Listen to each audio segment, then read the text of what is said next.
Good afternoon. This is Pej's Recovery Corner. We are live. It is July 21st, 2022. Today I have a very special guest. His name is Dr. Douglas Caine. He goes by DC in certain circles.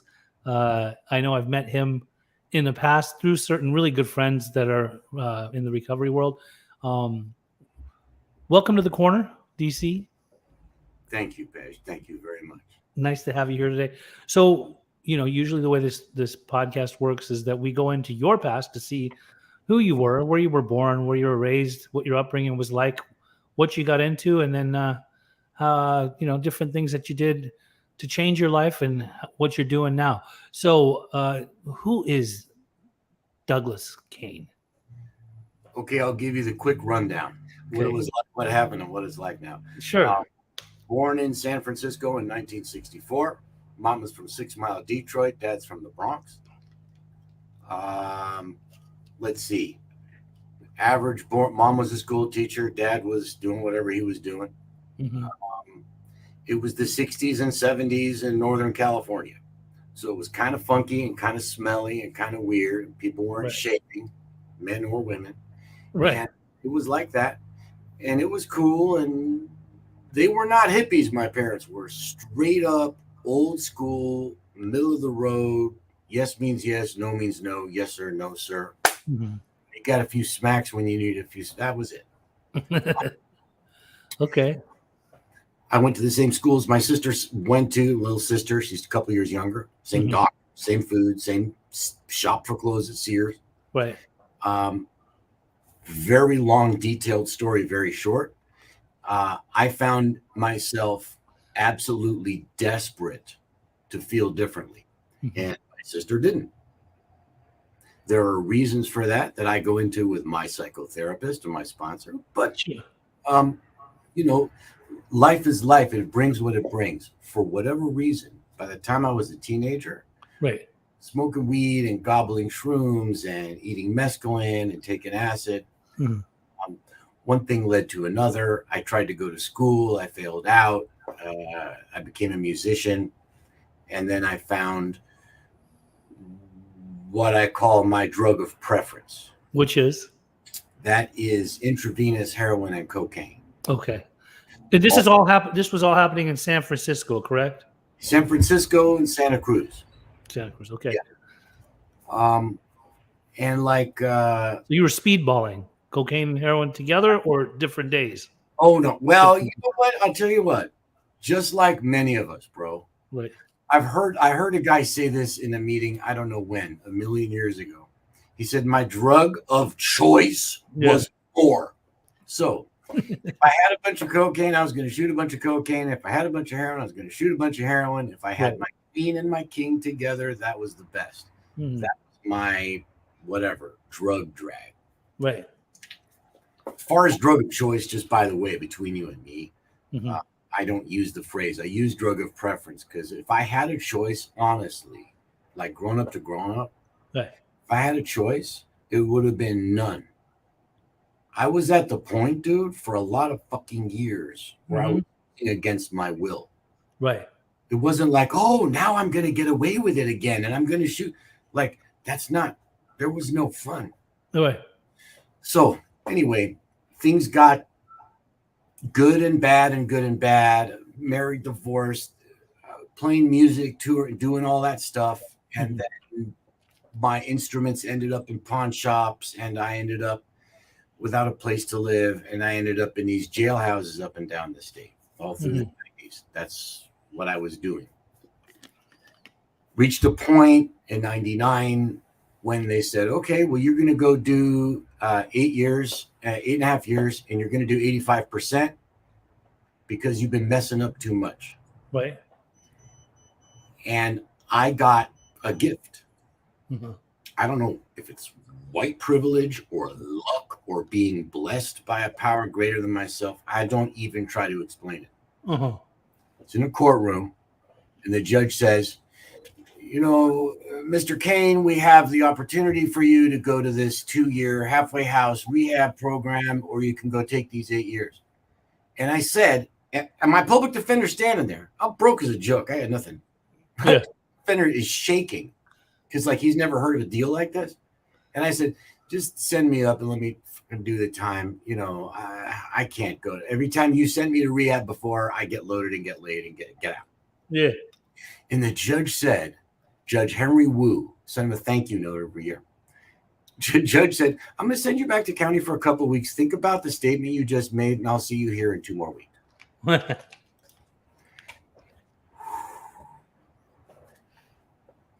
Guy came, visited me in the jailhouse. A guy I'd never seen before. Nerd, elbow pads. Yeah. Right.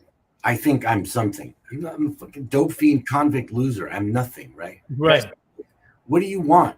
I said, I want cigarettes. I want real Marlboros, not those Mexican ones. I want real California tax stamp Marlboros. And a cup of coffee. He says, if you'll shut up and come to the rehab, which was a low rent downtown LA poor folk joint. Mm-hmm. This was his first job, and he was trying to do right by somebody. He said, I will pick you up. I will buy you a cup of Starbucks coffee, and I will buy you a pack of cigarettes. I'm like, I really want to go to rehab. Immediately. Just so stupid. My world was so small, dude. Mm-hmm. Anyways, I get to the place, and I started to learn how to breathe. You know, addicts, alcoholics, whatever you call yourself, we forget how to breathe. We forget how to practice principles that we used to know. I think that's why they call it recovery for me. If you enter a recovery, the hope is that you can remember how to take a deep breath. I even felt myself getting all, agitated while I was telling the story because I'm not a big fan of the story. It's kind of gross. Right. Anyway, so one thing led to another. There was a few relapses in there. I started a sober coaching company in 2006. They made a TV show about me and my staff. It was really cool. Blah, blah, blah. Single dad, took care of my son. And I went to college and stopped being a dropout. And I got a bachelor's degree and a master's degree and a doctorate. And these days, I love life like I don't want to die anymore. Right. Like, it's about some meetings, some steps, my wife, my son Elijah is 20. He's living in Vegas, being a little baller. They made a TV show about you. About what was it? Well, it was an A&E special. Yeah, A&E. It was called after they had some success with this show they called Intervention. Yeah. They made one called Relapse, the Sober Coach Chronicles. I think I remember it. Yeah, I remember it. Fly me out to wherever, Canada, this place, Florida, Georgia, South Dakota on a reservation. Mm-hmm. And I would spend a week, 10, 11 days with an addict new in recovery who was like, I am not going to fucking stay sober here. Yeah. I don't know how by myself. And so they would be, it was pretty wild.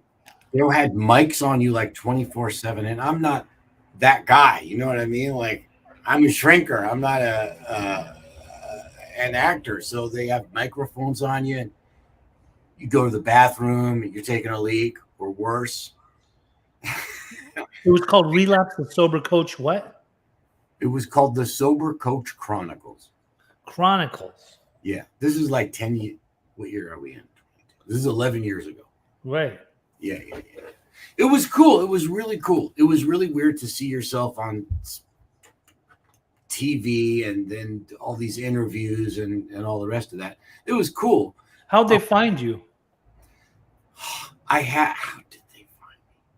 The producers were trying to put together people to do this show, and that I had a very small but blue chip sober coaching company called Sober Champion. Mm-hmm. So I guess they Googled it, whatever, and I came up. Mm-hmm. They called me up, and I showed them. I introduced them to a couple of people that I had hired over the years, Seth, and Seth passed away. and a couple of other folks, and it was really cool.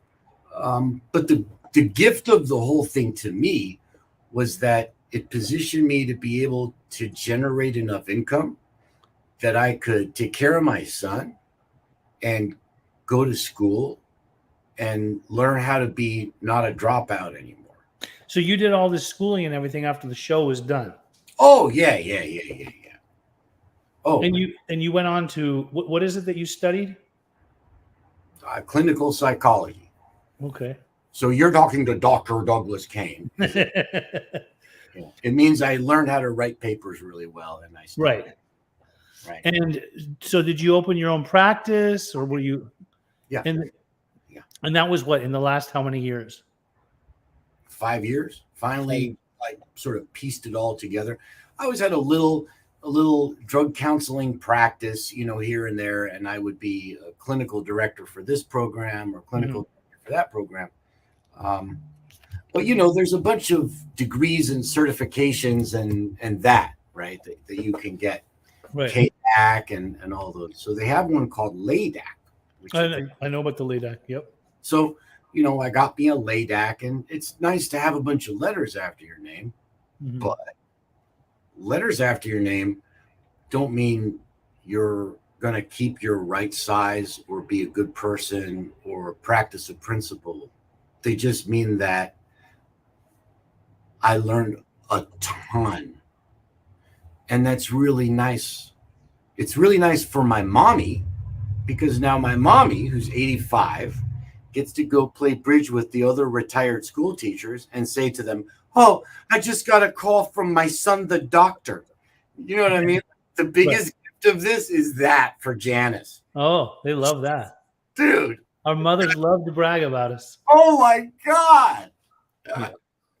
Yeah. So then throughout the last 5 some odd years that you've been doing this, and I know that before we even came on, we were talking a little bit about opinions about people in the recovery world that take alternatives or certain types of medications, and how, see, here's the thing, and I'll just say this straight up. Like, I get this question all the time. Like, what if your sponsee wants to do ayahuasca? Or what if you have somebody who wants to get sober, but they don't want to do it the traditional way of going to detox here. They want to do ibogaine therapy. And so there's so many different various forms of helping someone get sober or putting them on maintenance. Now, before I even got sober, which was over 15 years ago now, I just turned 15.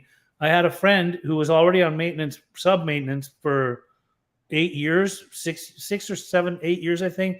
And I remember when I got sober and I would talk to him, he didn't seem comfortable in his skin. He didn't seem like he was living a good life. He knew that he was dependent upon the subs, and I think eventually he got off, but I don't think he went in the path of recovery as many other people, us, have gone.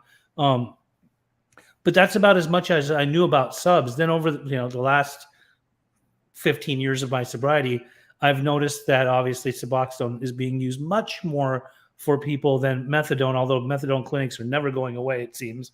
There's still a lot of people that are prescribed methadone or that are going through a clinic or however they're getting it.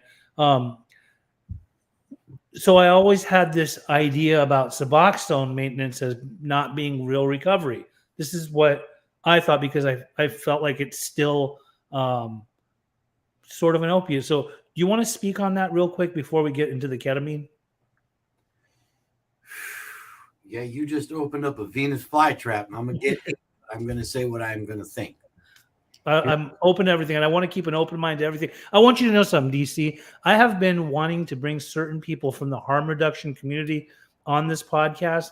They won't come on. There's one in particular that won't come on. He has a lot of strong opinions, and he definitely likes to call me out in TikTok. We have somewhat made it good between us, sort of, but I feel like there will always be that unspoken ill thought about, like, you're the 12-step guy, and this is what we think, and you're killing people, and I feel the same way about him, or similar way about him too. So go ahead, speak on it. All right, look, here's my book. The greatest thing, one of the great things that my OG sponsor, Frankie Rios, told me, should rest in peace, is the big number is 1. If you be an addict and you can get a day and night completely free of obsessive thoughts and compulsive use of drugs, that is mind-bending. And that should never be disrespected. Most important person in the meeting is the newcomer. I believe that since the 90s. I believe it right now. Right. And I've been a newcomer more than once since then, as you know. Right. Having said that, when treating opiate use disorder, if you're going to put Suboxone inside of a human body, right, what's going to happen is there will be chemical dependence developed. Opioid withdrawal will happen if you stop taking the Suboxone. It's not that complicated. Therefore, the way I understand it, if you're in a 12-step fellowship that advocates complete abstinence from all mood and mind-altering substances, and that's in fellowship's literature, and you're taking a mood or mind-altering substance and you're chemically dependent upon it, sure, then there's a disconnect. So there's that piece. That's the 12-step piece. That's the 12-step model. And as you know, because you've been in this field a long time, yes, there are all kinds of paths toward recovery. Alcoholics Anonymous, if you read the basic text of that fellowship, sure, it does not state anywhere in there, this is the only way an alcoholic can get right. sober. It's not the end all be all. If you Narcotics Anonymous, Cocaine Anonymous, all of those fellowships practice the humility of saying, this is what works for us. Right. We found the people who came to this meeting, and yes, this is our thing, and we wrote it down, and here we're giving it to you for fun and for free. And there are some people, Pej, some human beings on this planet who are not going to enter a 12-step fellowship. Ever. And that's fine. Yeah. I don't. And if you want to switch between taking the syringe out of your arm and putting a tablet under your tongue once a day, bro, go ahead. Live your best life. I would never be mad at you if that is the option. Then take that option. Go ahead. I'm not even trying to ride on anybody for how they practice their own freedom. Sure. The only question is, when it comes to very narrow definitions of what is recovery, I see a kitty. Oh my God. I'm going to kidnap that cat, dude. That's an awesome cat. Yeah. Yeah. So I have my ideas about what is right for my personal recovery. What is necessary for it. And I have a beautiful sponsor, and I have a beautiful sponsee, and cool. And I advocate for me in my way. Right. If your fellowship demands that you have complete abstinence from all mood and mind altering substances, but you're taking mood and mind altering substances, that's a question mark, right? Okay. There's a question for you. 2 questions. How do you bridge that gap and compromise so the community gets a long blended program? It's a fascinating question. There is not an ideal pathway to resolve that question. And this is one of the other things that my OG sponsor, Frankie, told me. Right. This recovery is elastic, man. It fits us like a glove. There's not an answer that's perfect for every person. Right. And let me answer the question with a question. Okay. It sounds like the gap, right, and the compromise sounds like there's somebody in a mutual aid society, like a 12-step program, used to be on doing all kinds of dope and whatever, and now they're on Suboxone maintenance, 4 milligrams a day, 8 milligrams, whatever it is, claiming to be sober or clean or whatever. A certain number of people in that fellowship will say, I'm sorry, no, you're not. No, you cannot take a cake at this meeting. because you eat Suboxone. They would really do that? I am absolutely certain.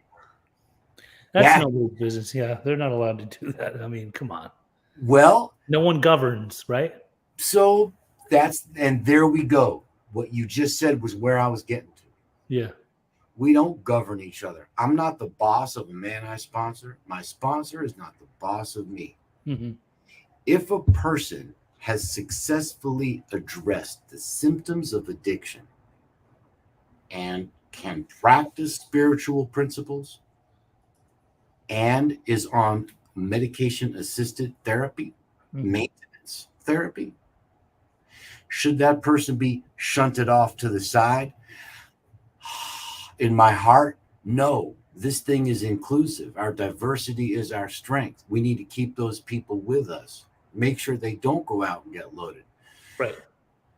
Inside each sponsorship family is the place that question needs to be asked. And inside each sponsorship family is the place it needs to be answered, because I do not believe that there's anything. For example, if you go to AA, I mean, Christ, the book was written in 1937. So, but even more modern fellowships are torn up by this stuff. Right. Well, interestingly enough, and we'll move on to the other topic that we actually were going to talk about, but real quick, I just want to talk on that. I'm more and more keeping an open mind to people that do come into a 12-step fellowship that are on Suboxone maintenance, that are on subs. It is not any of my business if people want to do that. However, if they do want to know my business, or they would like to talk to me about what I feel, I do feel that I'm allowed to tell them. It's hard for me to be able to say, take someone through the process of the steps if they're on that. I do know people that will do that, though, and I can introduce you to them. And if you can have a spiritual experience as a result of going through that process with them, wonderful. I think it would be, perfect for you. I also feel personally that, yes, sub maintenance, I'm not against it. I'm not opposed. But for long-term use, I just wonder how long somebody, and I ask this on my TikTok often, how long do you want to be on this for? Rest of your life, 5 years, 6 years, however, because I do know that when someone is on long-term Suboxone maintenance, they do end up doing a lot of body damage as a result of it, physical. I've had friends that were on it for 10 years and their bones were never the same. So, let alone their mental state. So there's that. Now, more recently, I have seen, let's talk about ketamine. More recently, I have seen ketamine therapy as well as microdosing, psilocybin, LSD. These are being more commonly used in the mental health sector. And I didn't understand it at first. I wondered why it wasn't happening for a long time before. Perhaps it was, and it just became more popular in the last 5 years, from what I've seen. I know that there are some treatment centers that offer it. Danielle just wrote, "Ketamine treatment saved my life." Awesome. I love that. I have had personal experience with people that were patients in treatment facilities that I worked with, or just people in recovery too that I've talked to that have told me their experiences. And I'm always interested to know what the outcome was. Was it helpful or beneficial during the time of being on it? Did you become dependent upon it? Were you getting high? Were you actually getting high, or was it controlled to a point where, and some of them said it was it was sort of microdosed. I think it was like in less form, but some of them said, no, straight up, like we were doing ketamine for an hour. I was feeling high. One guy told me he was doing it and pretending like it was helping him, but he was actually getting high. So he just didn't want his parents to know that he was still getting high.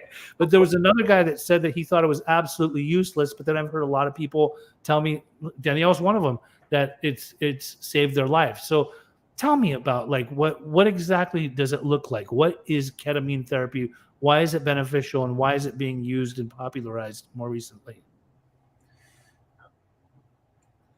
Fascinating question. So, simply stated, ketamine was not developed to treat mental health.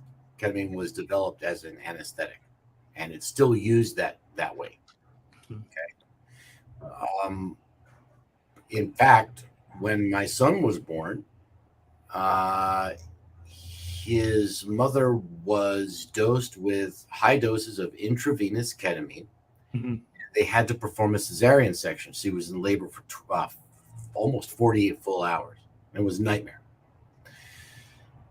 And it allowed them to do the medical procedure they needed to do. Yeah, she was loopy for a minute, and then she went to sleep.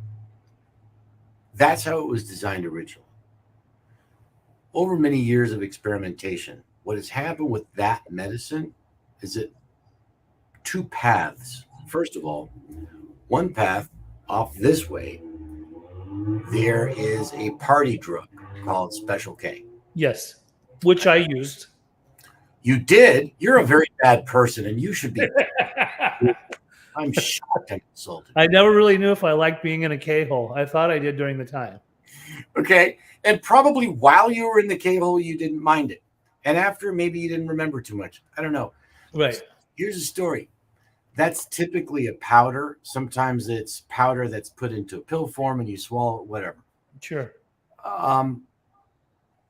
That drug, A, impure, and B, these days, ketamine powder is almost always, as is the case with even amphetamines now, laced with some fentanyl. Right. So you're going to have an ancillary opioid addiction if you continue to do street ketamine. Sure. That's one way of looking at that drug. And if you're looking for a party drug, you're going to find a party drug. Right. If you use ketamine as such, don't come into my office with your prescription and think you're going to party, because you're not good enough to party. That's not what happens here. The other option, the other way to explore ketamine as a therapeutic, beneficent medication for people in recovery is this. This is where I found it most efficacious. People who have strong recovery, like legitimate abstinence from using and abusing substances, whether they're in a 12-step or a religious or they do their own thing or whatever. We verify, like, hey, who can we talk to? Let's talk who's in your support system. What are your symptoms? What are you trying to treat? Because you can't just give somebody ketamine because they said, oh, I got sad because my cat died. Well, you're supposed to have a feeling then. I'm talking about people with major depressive disorder who have TRD, that's treatment-resistant depression. Ketamine typically is not going to be prescribed unless and until you've been through a number of attempts to treat your major depressive disorder with psychotherapy, medication, sometimes transcranial magnetic stimulation, neurofeedback, biofeedback, right? Ketamine isn't just throw it at depression because he has depression. That's number one. Number two, the neuroplasticity of the brain, that is your brain's ability to begin to respond differently. Feelings of sadness, disappointment, fear, trauma memories, etc. That's where the major benefit of ketamine comes in. Here's what happens in the office. So you come in here, and I can't turn the camera around, but I'd love you to, you got to come visit the place. I will come visit. Okay, yeah. So you're on a comfortable couch in a quiet, mellow, wooded setting with a lot of plants. This is a mellow, healing spot. You will feel physically and mentally different when you are being administered ketamine. You will feel physically a little unstable. You may feel something physically, like the physical parts of feeling a little drunk or high. Right. That lasts, depending upon the patient, anywhere from 30 to 40, 45 minutes. Okay. Peak period lasts about 20 to 25 minutes typically. But mentally, and this is where we treat people with post-traumatic stress disorder. Yes. I tell you, I've had men and women. I'm treating a guy the last 3 months, survivor of childhood sexual traumas, Mm-hmm. was trafficked as a teenager. Had not been able to speak aloud what happened. Mm. Another patient in Northern California, Mm-hmm. an individual in their 40s, also had never been able to say out loud, this is what happened to me, that's who did it, and this is how it felt. The other part of ketamine, sir, is that it is a dissociative.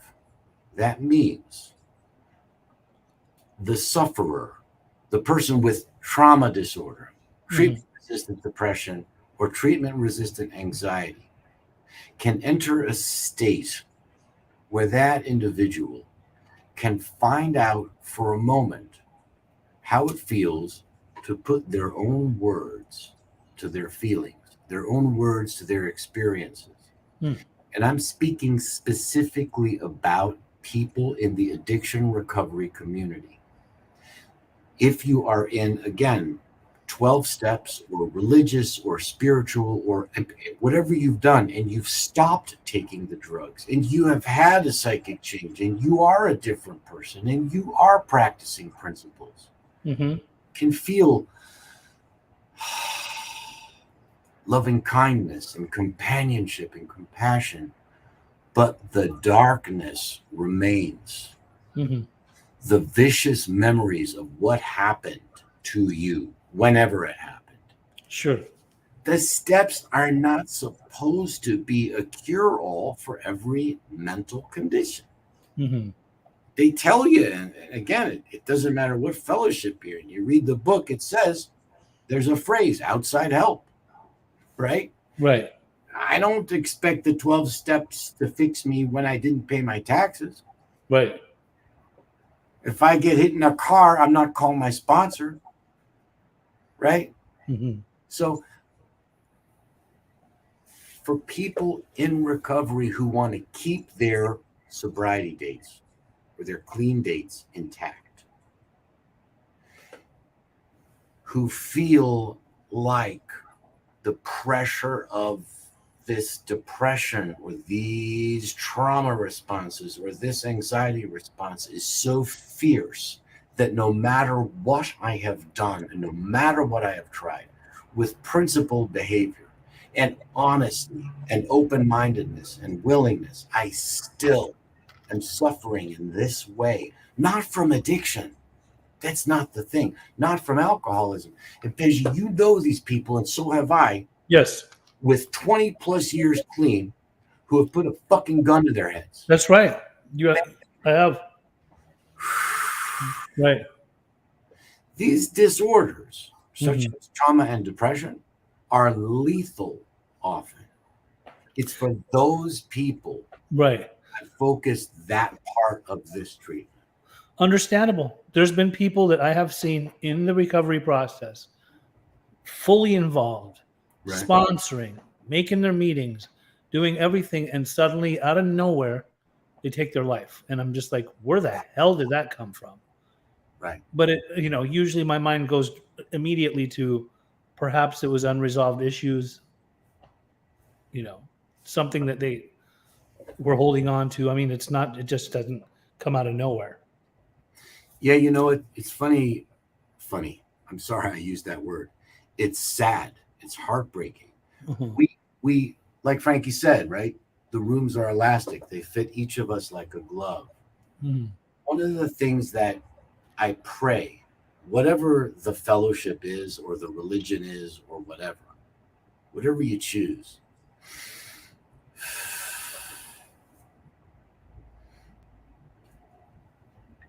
before I had all these letters after my name and read all the books and wrote all the papers, and after, I've noticed something, man. Yeah. Inside the rooms of recovery, are people with severe substance use disorder Mm-hmm. and people with what we call comorbidity. And you, as you know, that means other things going on too. Mm-hmm. Yep. Schizophrenia to depression to trauma to whatever, attachment style. Right.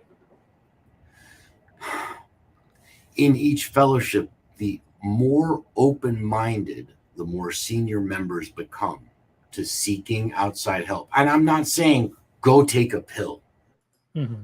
I'm saying to seeking, go talk to a social worker, talk to a psychologist. Don't start eating pills right away. I'm not trying to say everybody should go take a medicine. It's Right. not the point. These 12 steps work so well if you take them, right? Meeting makers make it, and you take the steps and you turn around and you give away what was freely given to you, and then you find out you don't have to get loaded. It's not that fucking complicated, right? Mm.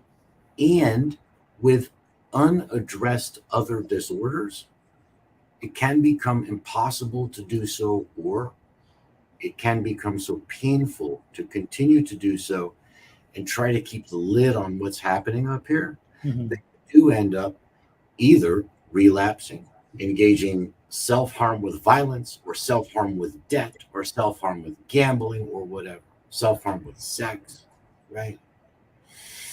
So it's those ancillary, those secondary and tertiary levels of suffering that we hope to address by treating people who have successfully treated their addiction, but who find themselves still plagued, not because they're bad or cheating on their wives or whatever. That ain't the point, man. The judgy, you're bad, you did something that's not in the Bible, please. Yeah, it's deep-rooted trauma. If that's what's happening, Right. that can be really effectively addressed with ketamine. Yes. You also asked, sorry, go on. No, I was going to ask you then. So obviously you advocate for ketamine therapy. What about, I mean, I've heard there's microdosing going on with psilocybin, with LSD. Are these an alternative? Is it supposed to treat for the same type of mental health disorders like depression, or what's the purpose, and do you believe in those too? I'll tell you that I don't have enough professional experience, although I grew up eating mushrooms and acid. Uh-huh. I don't have enough professional experience delivering those medicines Right. at the proper dosing levels. I do have some associates who do. And what I've found is this. Again, we're just talking about people in recovery. We're not talking about the general population right now. Is that what your question is about? It depends. Yeah, I guess so. I mean, this is what I'm seeing. The reason I asked the question is now all of a sudden, with the legalization of marijuana in many states and the legalization of even psilocybin in certain states, Mm-hmm.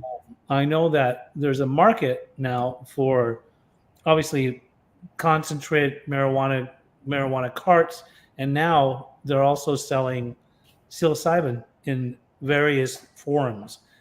Some of it is measured in certain forms. Some of it is actually being sold for people to really get their rocks off. So I got a couple of people that say a few things here. Danielle says, let me be clear, I went to a very reputable facility.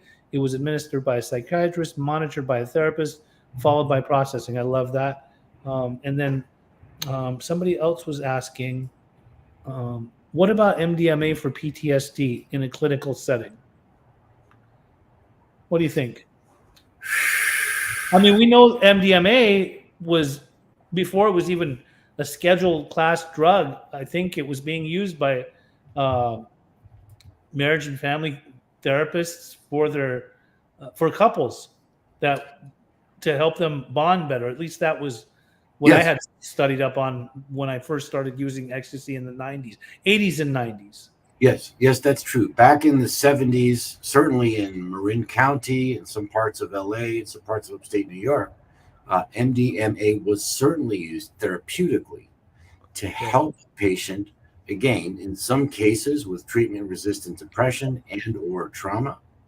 In some cases with couples, the couples work I do is not medication assisted. So I don't have any experience delivering with that.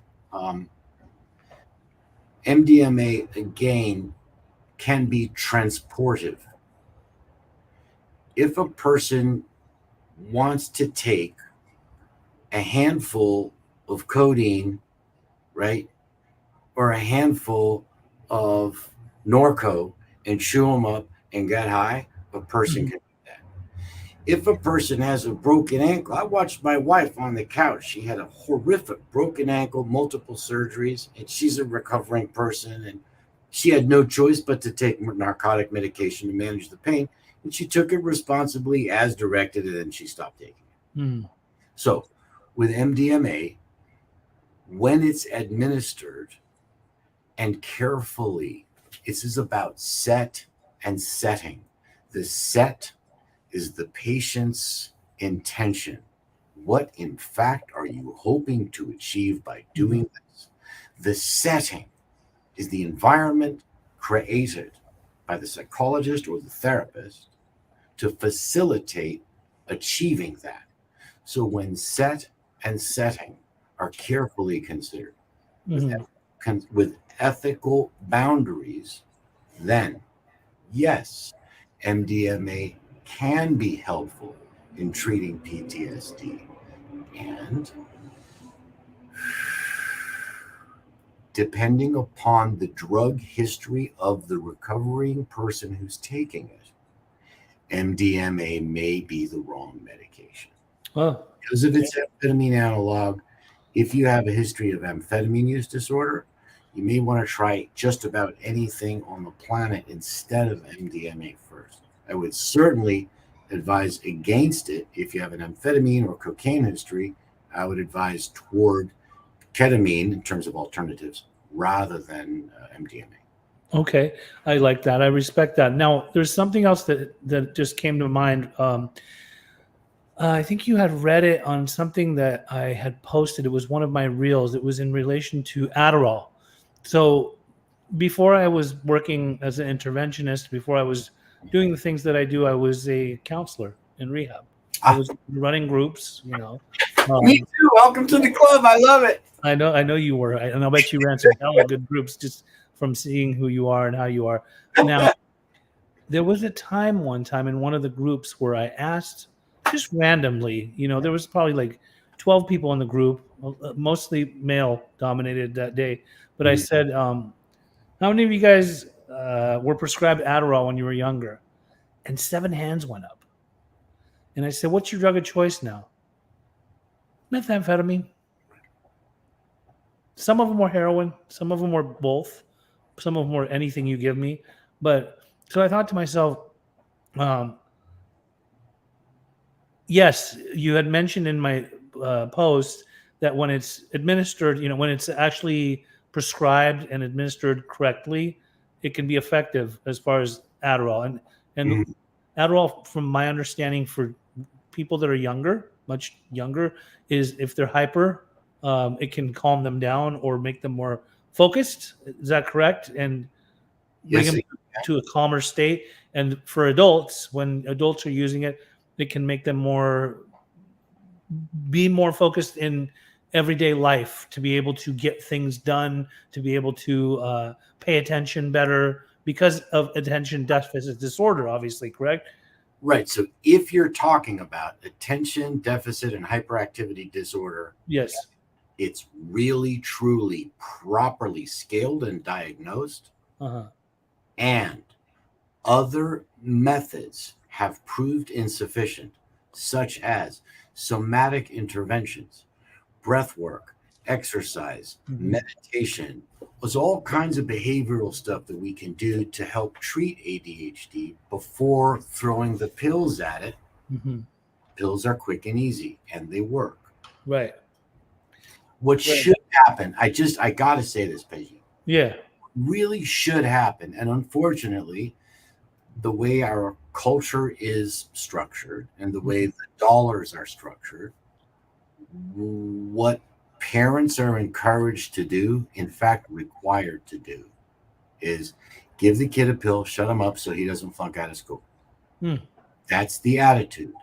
Unfortunately, that is just about 100% fucking wrong. Right.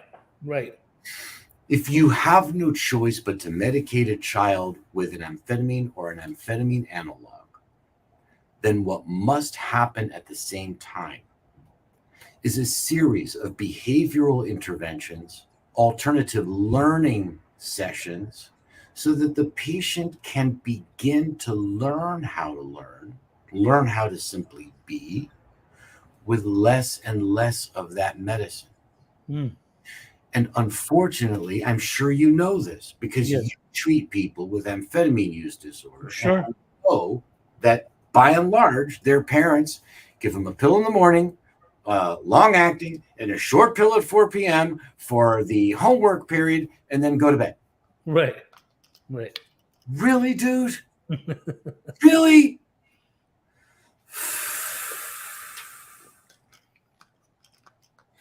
How do you teach a kid how to become dependent on drugs? By feeding them drugs. Right. Yeah, dude. Please, if you're a parent with a kid with ADHD, or if you're a grown-up and you have ADHD and you're taking these medications or giving them to your kids, right, I'm never going to rail against you.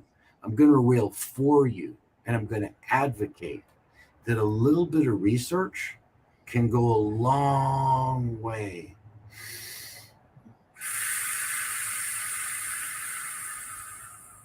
Breath control can go a long way. EMDR, another non-invasive. I love EMDR. Right? So there's a number of treatments that are proven to help alleviate the symptoms of ADHD. The idea that we can cure a thing by throwing a pill at it. And look, we've been talking about using ketamine, right? To treat depression, whatever. And we say treat, we don't say cure.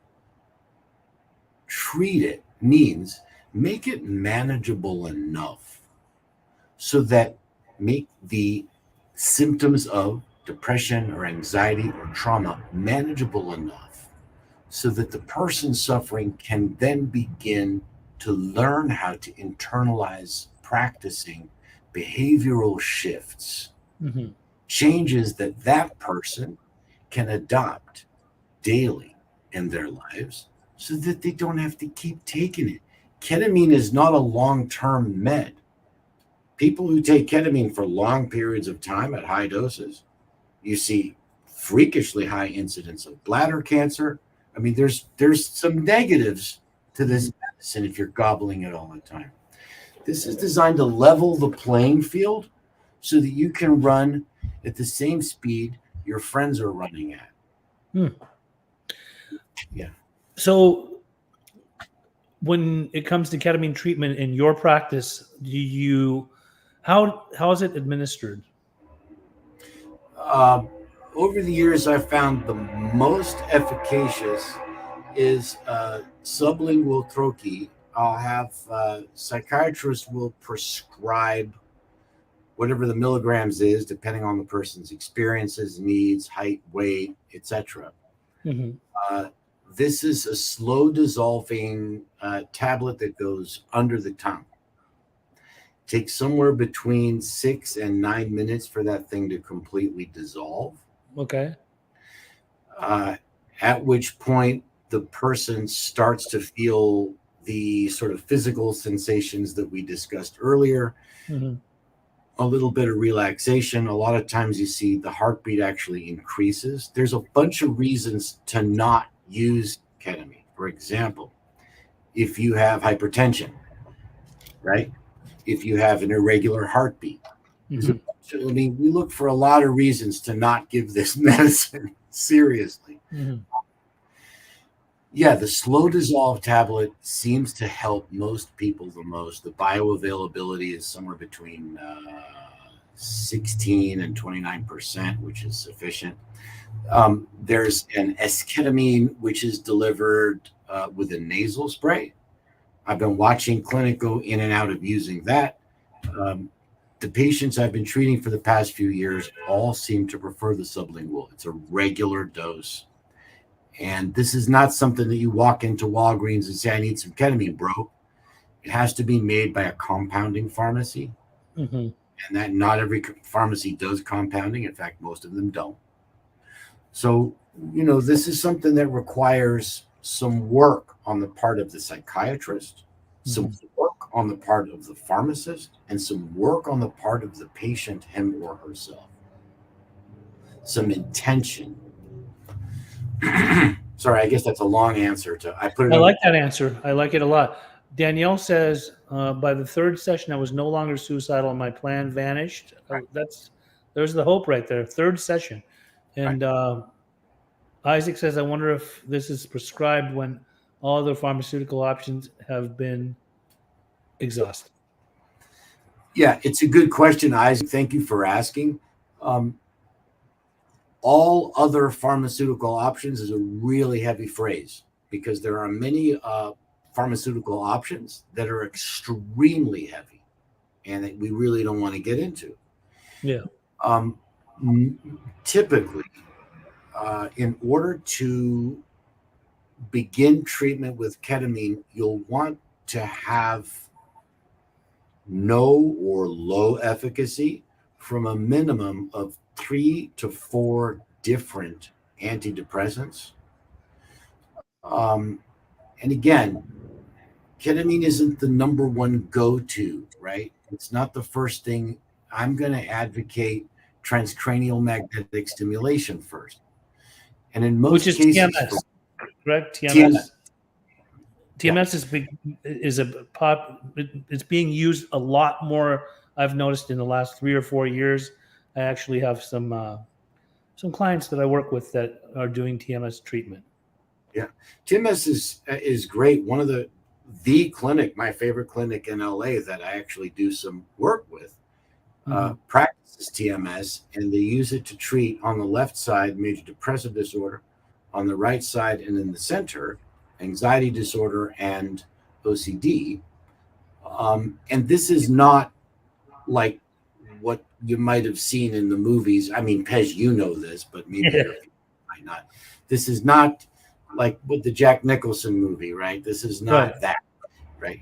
This is magnetic stimulation of a particular portion, of the left front quadrant of the prefrontal cortex. Some magnetic stimulation of that. I underwent this a few years back, and I noted within less than 5 sessions, typical course of treatment is 30 to 36 sessions, less than 5 sessions, improved sleep, decreased sadness, improved libido, and a greater sense of in and out.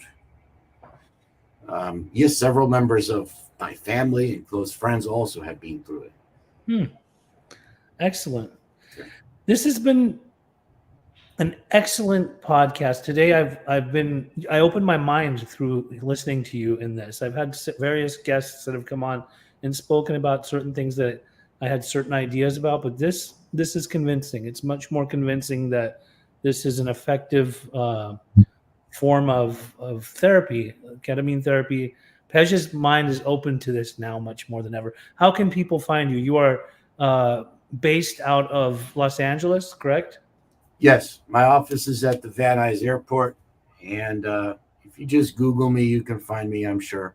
But it's not really about me as much as it is about giving people the education that if they're set and setting match, whether you're in recovery or you don't have substance use disorder, or you know somebody who's suffering from this, who's been trying to treat it.